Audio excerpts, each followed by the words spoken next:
Hey guys, it's Raul again, and today I'll be sharing with you my July and August wrap-up. So in July, I didn't end up doing a wrap-up because I had only at that point read, I believe it was 3 books or so I figured I wasn't just going to do a wrap-up for 3 books, so I would lump it in with August, and then in August I ended up reading 6 books.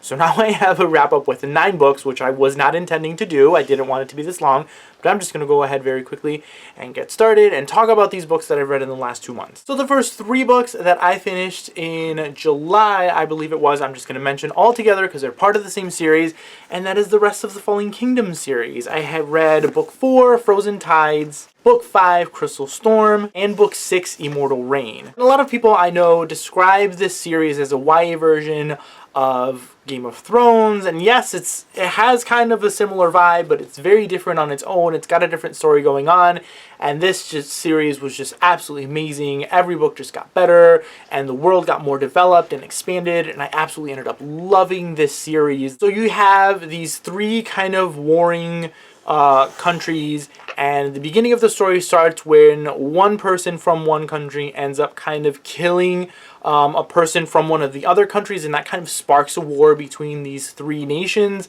And yes, everything kind of takes off from there. There's so many characters, there's so many other different elements that happen throughout this book that I just, like, at this point can't really tell you everything that happens because we would be here for a very, very long time.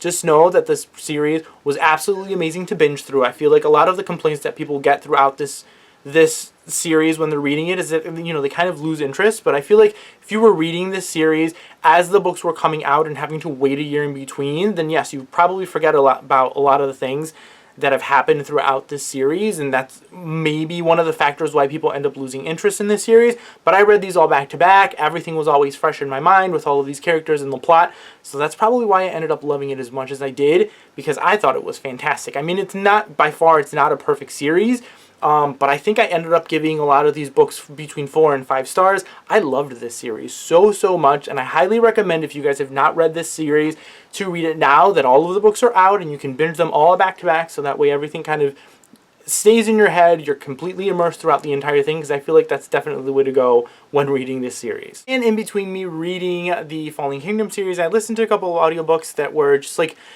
completely different than what I was reading, just kind of to get my head around something different at the same time. So I actually listened to 2 audiobooks by Chip and Joanna Gaines. The first one being The Magnolia Story, which is, you know, their story about their whole business and empire, and Capital Gains, which is essentially the same story told in Chip's perspective. So if you guys aren't aware, Chip and Joanna Gaines are these like amazing home decorators and designers. If you guys are into home decorating, watch HGTV and Fixer Upper. You guys know who these people are already. I feel like a lot of people know who Chip and Joanna Gaines are. These 2 books are essentially their stories of how their business came to be, how they were inspired for these ideas, you know, their faith and their family, and I just think it's absolutely wonderful. I believe it was 4 stars to each of these books. I really ended up enjoying them, but I feel like they're both the same story being just told by 2 different people. So you get, you know, somewhat different perspectives and different things on each story. So reading them both, I feel like you get more of a whole story, which is really, really nice. I don't feel like it needed to be separated into 2 different books, but it is a story that I enjoyed nonetheless. I felt like it was wonderful for what it's supposed to be. If you guys are fans of this show and of the Gaines family, I feel like you're really going to enjoy these 2 books, and I felt like it was great to kind of listen to these 2 stories in the middle of me reading these epic fantasies. And then I also listened to The 7 Husbands of Evelyn Hugo by Taylor Jenkins Reid. This is another book that I feel like a lot of people love. It's absolutely amazing, and I understand why. This story follows our main character, Evelyn Hugo, as she's being interviewed. She's in her 70s at this point, and she is kind of giving her life story to this reporter that she has no idea why she was selected out of so many people to come and write her life story. And Evelyn Hugo just goes back from the beginning, from when she came from Cuba, because she's a Cuban immigrant, to the United States with her parents, and then her life story, everything after that. I mean, she's kind of one of those movie stars that people kind of always look at and is always in public eye because she's been married so many times at this point. She's had 7 husbands, and yes, her story is absolutely amazing. I feel like now I know why people gush about this book so much, because it deserves all of the hype. This is one of now my favorite books of all time. I loved this story. I loved everything about it. I loved Evelyn Hugo's story and hearing kind of everything that happened in between her marriages and why she was doing the things she was doing.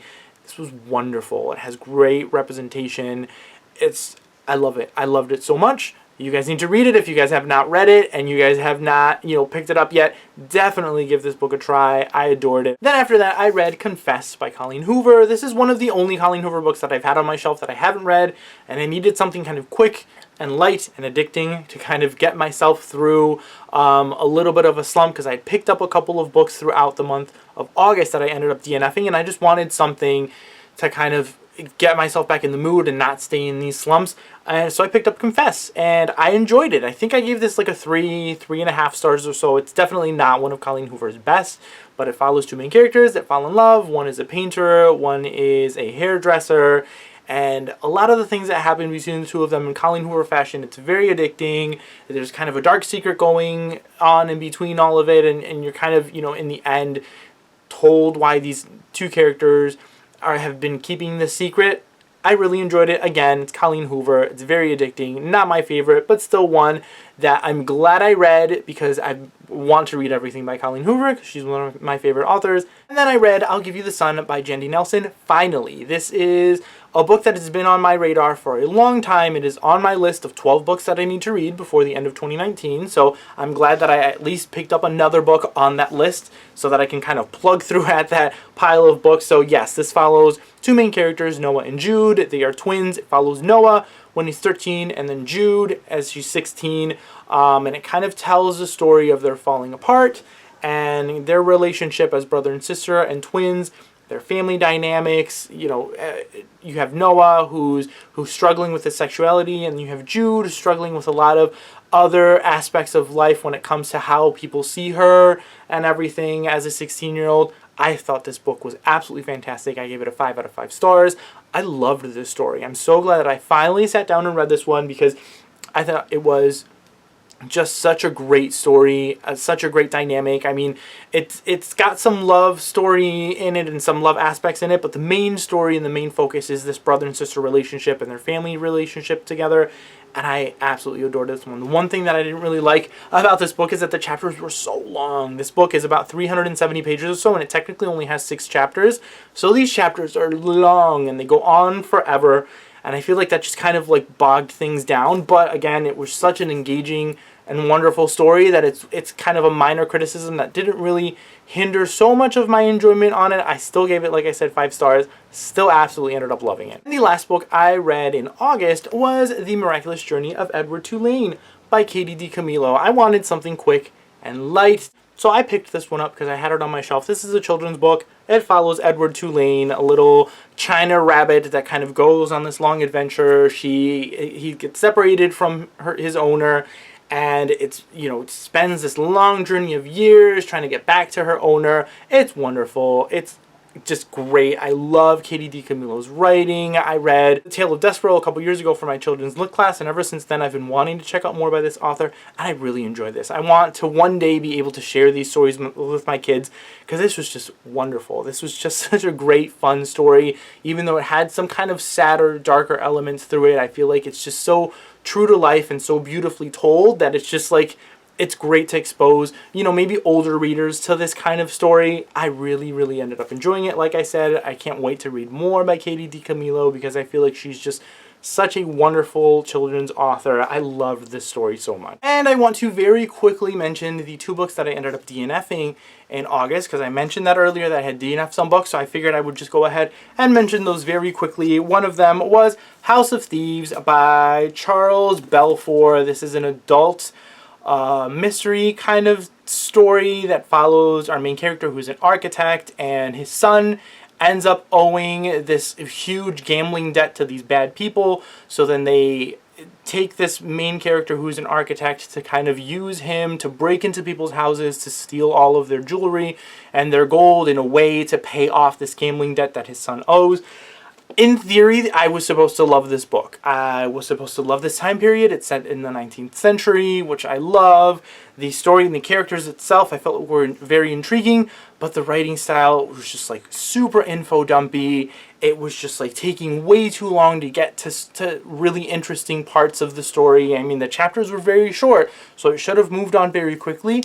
And I was bored half the time. You know, there were really good chapters scattered here and there, but not enough for me to keep my attention. And I just have way too many books on my shelves that I really want to get to kind of spend my time pushing through these books that I'm just not getting very invested in. So I ended up DNFing this one about 175 pages or so into it and putting this down. I don't know if I'm ever going to pick it up because I just didn't really like his writing style. And I also ended up DNFing The Power by Naomi Alderman. This is one that I was listening to on audiobook, really loving, and then it started getting very just like uncomfortable to listen to as far as the language, and then a lot of kind of like the religious themes that were in through it, which is making me super uncomfortable. Me as a Christian just was making me uncomfortable listening to how one of these main characters was being portrayed and kind of viewed as like this biblical figure that just like was sitting with me so uncomfortably. I was just so uncomfortable reading a lot of these aspects and how people were viewing her and treating her, and I just like,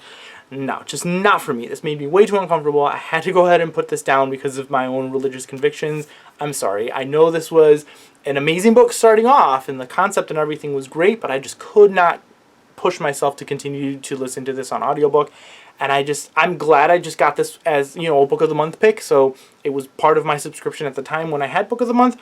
But yeah, I'm putting this one down, not picking this one up. Again, really enjoyed it, but just made me personally a little bit too uncomfortable to continue reading. So yeah, guys, that is it for all of the books that I read and attempted to read in July and August. Comment down below. Let me know if you guys have read any of these, what your thoughts are, what you guys read in the month of August. I would love to know. Thank you guys all again for watching, and I will see you all next time.